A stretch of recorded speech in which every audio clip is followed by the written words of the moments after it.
Olá, centelistas! Tudo bem? Sejam todos muito bem-vindos à continuação do nosso estudo aprofundado da doutrina espírita. Como estão todos?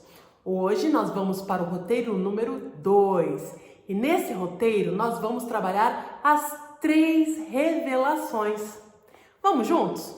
Bom, vamos lá. Primeira coisa que nós precisamos lembrar que quando nós falamos das 3 revelações, nós estamos falando especificamente de 3 grandes personagens. Vamos lá? O primeiro é Moisés.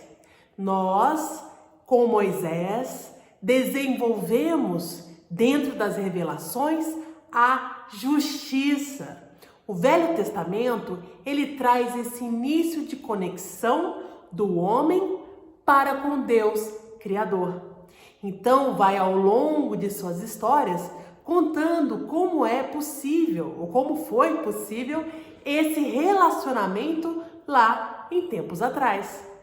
Moisés, então, traz leis e normas, tanto as que dirigiam as pessoas em sociedade, como aquelas advindas do plano espiritual. Vocês sabem quais são? Os 10 mandamentos. Então, muito bem. Então, o Velho Testamento, ele encabeçado por Moisés, né? É a primeira revelação, a revelação da justiça. Tem uma ordem muito importante que nós podemos usar para entender bem isso. Antigamente, lá atrás, naquela época, quando ocorria um crime ou algo desagradável, não existia uma medida. Por exemplo, como funcionava? Funcionava assim: se alguém fosse morto por alguém de uma outra família, essa outra família chegava e dizimava todos os outros da família. Ou seja, não havia minimamente uma proporcionalidade, um equilíbrio. E aí vem Moisés e traz a lei, olho por olho, dente por dente. Então, para cada mal, um mal. E essa já é uma regra que já ajuda a organizar aquelas pessoas naquele momento. Moisés traz as 10 leis do plano espiritual, sagradas. E aí traz a conexão e as questões mais importantes para aquele homem daquele momento se conectar com o Criador. Muito bem, então resumindo, primeira revelação, Moisés, Antigo Testamento, justiça. Beleza? Então tá bom. Então vamos para a segunda. E a segunda é onde entra a personagem Jesus Cristo. Então Jesus Cristo, por amor a nós, o nosso governador espiritual. Então ele vem à terra por misericórdia, por nos amar profundamente, e ele traz o quê? O Novo Testamento. Novo Testamento, Evangelho, que significa dizer boa nova. A boa nova, vocês sabiam? E aí ele traz qual é o principal ou a principal informação que Jesus traz. Ele vem trazer um Deus de amor. Ele vem nos ensinar a importância do sentimento amor. Então, quando nós falamos na segunda revelação, nós estamos falando de Jesus Cristo, trazendo o Evangelho, a Boa Nova, que é nos mostrar a importância do amor. E Ele ama o tempo todo e nos mostra que é um amor especial, é um amor que abarca todos, é um amor meio que misturado com uma fraternidade universal.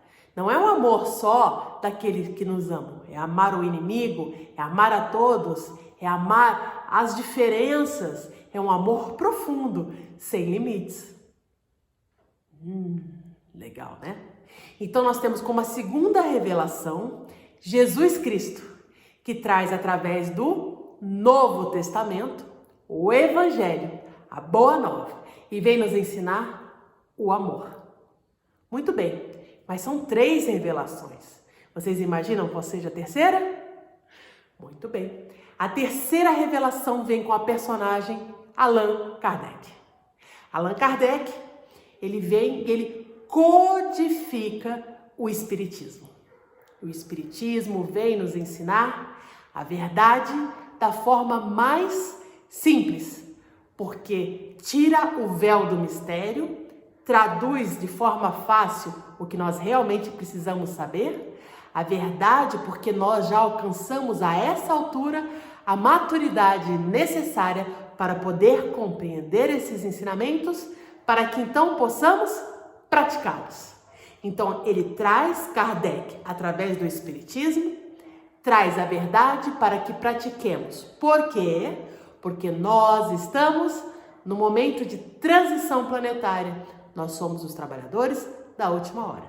Então, muito mais do que o conhecimento, nós temos que colocar em prática esse conhecimento. Muito bem. Então, quando nós falamos na terceira revelação, Allan Kardec, Espiritismo, verdade para a prática. Ok? Muito bem. Então, como nós estamos fazendo um estudo aprofundado da doutrina espírita, nós vamos trabalhar um pouco com essa terceira revelação. Então, nós temos Kardec, certo? Trazendo para nós o Espiritismo. E é importante destacar que não é a criação dele. Ele tão somente, com a capacidade inerente ao espírito imortal que estava aqui encarnado como Allan Kardec, ele então organiza através de perguntas e respostas e pega toda essa informação do plano espiritual, organiza de forma coerente, começo, meio e fim, dividido por assuntos, mas ele não cria nada. Ele organiza e inclusive comenta, mas ele não cria nada. Isso é importante, porque é comum a pessoa dizer: ah, você é espírita, kardecista? Sim, somos todos. Espíritas são kardecistas. Mas às vezes, quando nós falamos, por exemplo, do Evangelho segundo o Espiritismo, né, de Allan Kardec, há às vezes pessoas que confundem e falam: ah, você segue Allan Kardec? Não, o meu Evangelho é de Jesus Cristo. Né? E na realidade, nosso Evangelho é de Jesus Cristo também.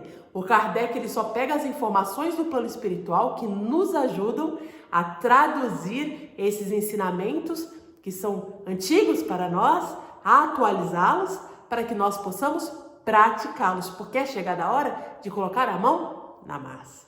Então vamos lá. Terceira revelação, Espiritismo. Nós sabemos que uma das características do Espiritismo é a fé raciocinada. Então aqui nós não trabalhamos com dogmas apresentados que devem ser aceitos sem ser questionados.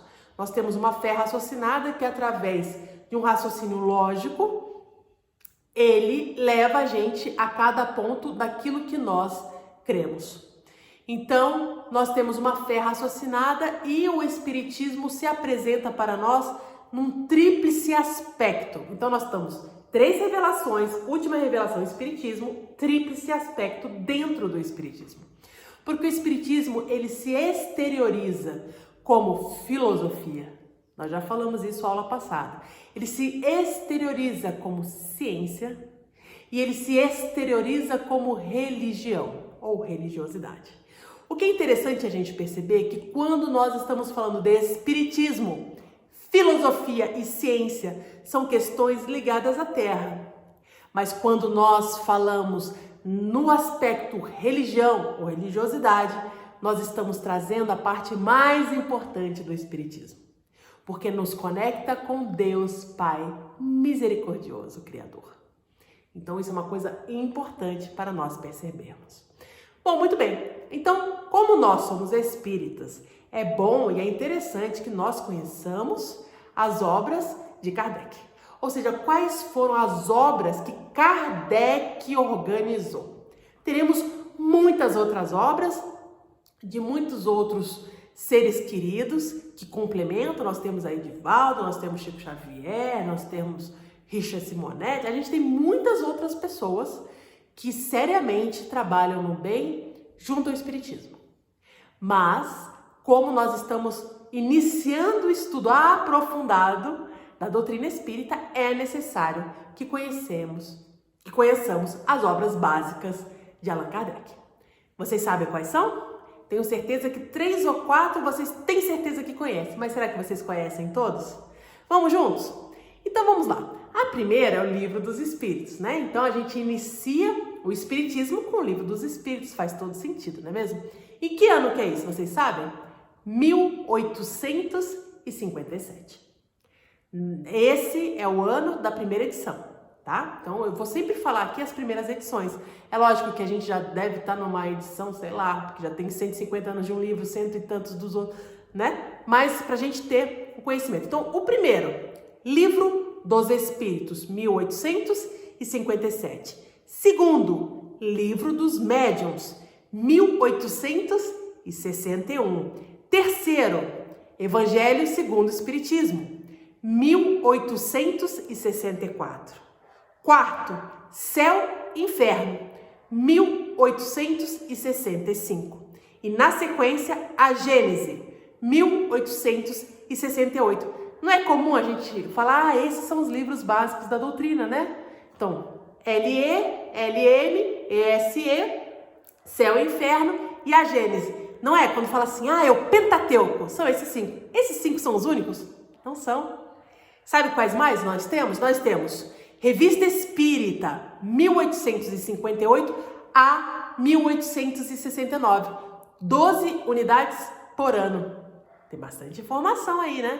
O que mais? Nós temos Instrução Prática sobre Manifestações Espíritas, de 1858, também de Kardec. Acabou? Acabou não.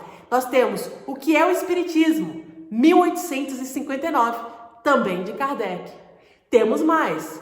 O Espiritismo em sua expressão mais simples, 1862. E ainda temos A Viagem Espírita, 1862 também.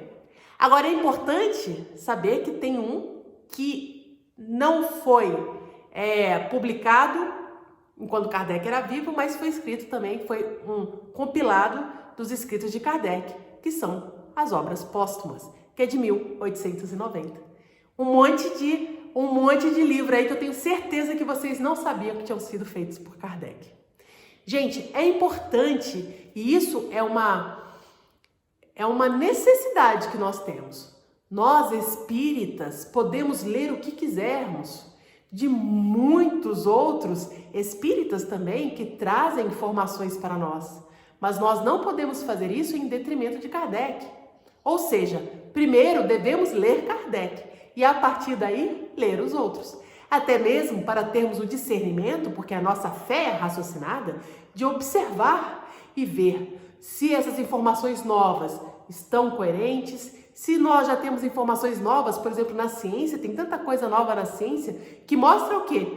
Que aquilo que estava escrito lá atrás estava errado? Não, que aquilo tudo é verdadeiro. Nós precisamos ler as obras básicas. Sem ler a obra básica, nós não vamos ter a base, até uma coisa meio repetitiva, mas é verdade, nós não vamos ter uma base bem fundamentada. Porque nós precisamos fazer uma boa leitura de Kardec. E não é tão simples, né? Porque Kardec, francês, escrevia num francês mais antigo, nós estamos falando de livro de 1850, 57, 62, né? Já faz um tempo. Mas nós precisamos gastar um tempinho fazendo isso.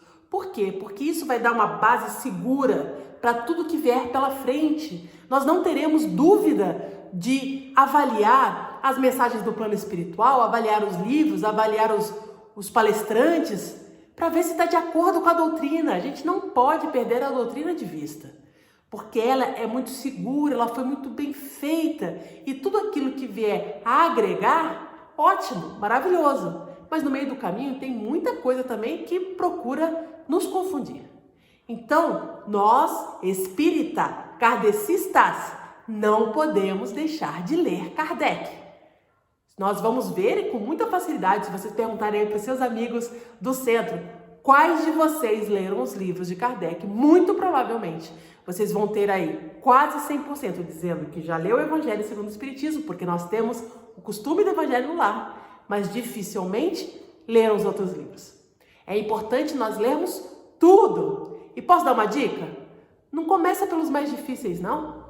Vai lá. Esse livro, O Espiritismo em sua expressão mais simples, é bárbaro. Dá para pegar, sabe onde? Kardecpedia. www.kardecpedia.com.br. É de graça. Baixa lá. dá uma lida. O que é o Espiritismo? Começa lendo esses. O que é o Espiritismo em sua expressão mais simples. Porque lá, tá bem pontuado, ponto a ponto, da doutrina espírita de forma facilitada. E é necessário que seja simples para nos ajudar a montarmos assim um esqueleto para depois colocarmos mais informações. E assim temos a certeza que estamos numa base segura, que vai trazer conhecimento e vai trazer responsabilidade para nós, para que possamos atuar positivamente na nossa vida. Está certo? Um abraço para todos vocês e até sábado que vem!